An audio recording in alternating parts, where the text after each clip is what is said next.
কুম্ভ রাশির জুন 2025 হঠাৎ করে 5টি ক্ষেত্রে বিশাল প্রাপ্তি, কিন্তু মানসিক দুশ্চিন্তা প্রবল হারে বৃদ্ধি পাবে।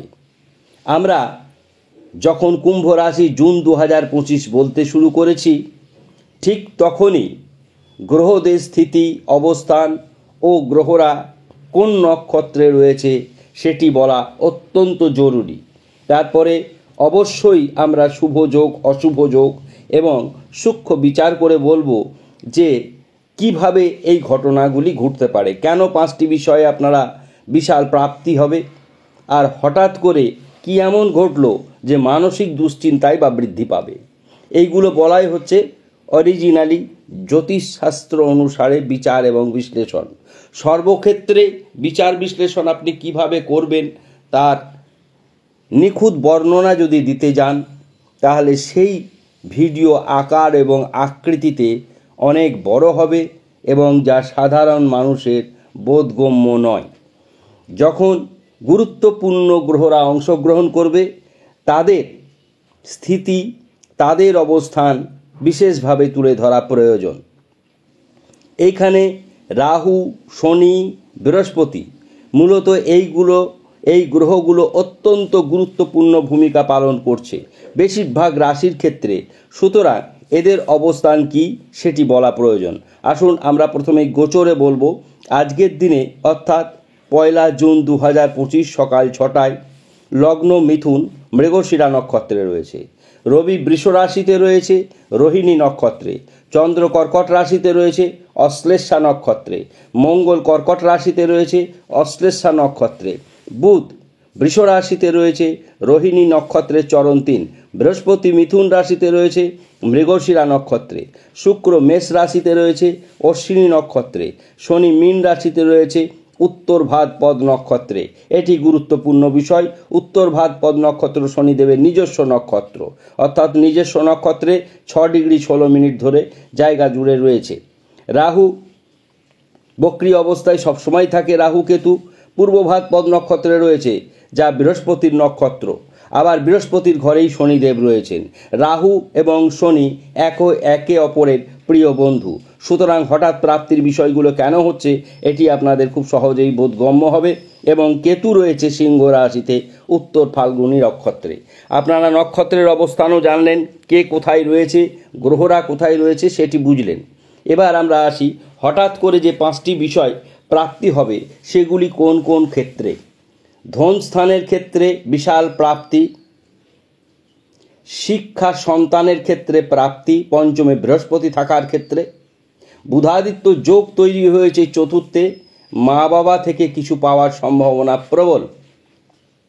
বন্ধু দ্বারা উপকৃত হবেন এবং পুরনো রোগ ব্যাধি থাকলে তা ভালো হওয়ার সম্ভাবনা জুন মাস 2025 আপনাদের জন্য। কারণ চন্দ্রমঙ্গলা যোগ সূচিত হয়েছে কর্কট রাশিতে, কেতু সপ্তমে।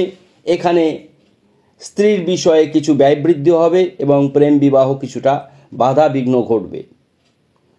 বুধ অষ্টমপতি গ্রহ, বুধাদিত্য যোগ তৈরি করেছে, সুতরাং বড় কোনো বিপজ্জনক ঘটনা ঘটবে না।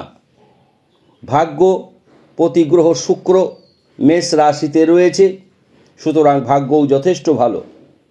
মঙ্গল নিজে রয়েছে ষষ্ঠে, চন্দ্রমঙ্গলা যোগ তৈরি করেছে। এক্ষেত্রে কর্মপতি গ্রহের অবস্থান ভালো বলা যায়।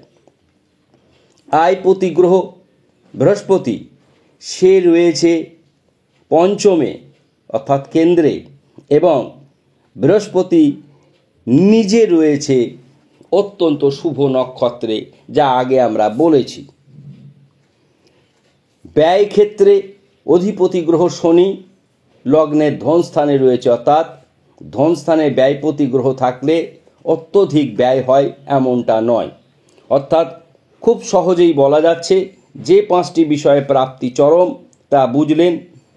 যে একটি বিষয়ে সমস্যা তার কারণ বলছি, লগ্নভাবে রাহু রয়েছে, অর্থাৎ কুম্ভ রাশির মূল ত্রিকোণে রাহু রয়েছে।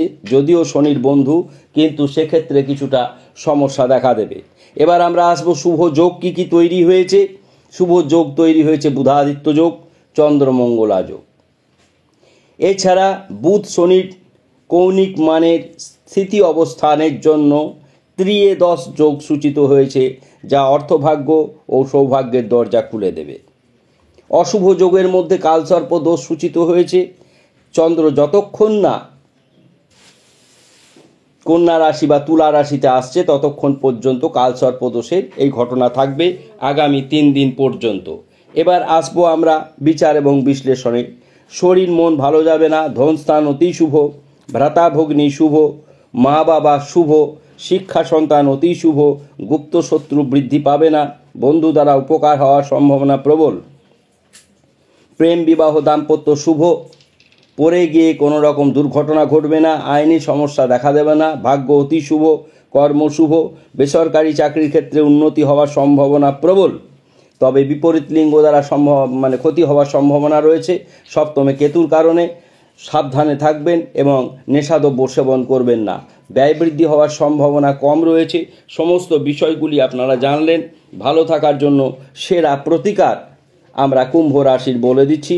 আপনারা ফিরোজা ব্রেসলেট পরিধান করবেন অথবা শনি মন্দিরে গিয়ে প্রত্যেক দিন না হলে প্রত্যেক শনিবার নিরামিষ আহার করবেন। প্রত্যেক শনিবার নিরামিষ আহার করবেন এবং প্রত্যেক শনিবার মাসে 4টি শনিবার ভুজ্জি দান করবেন ব্রাহ্মণকে ও নারকেল দান করতে পারেন।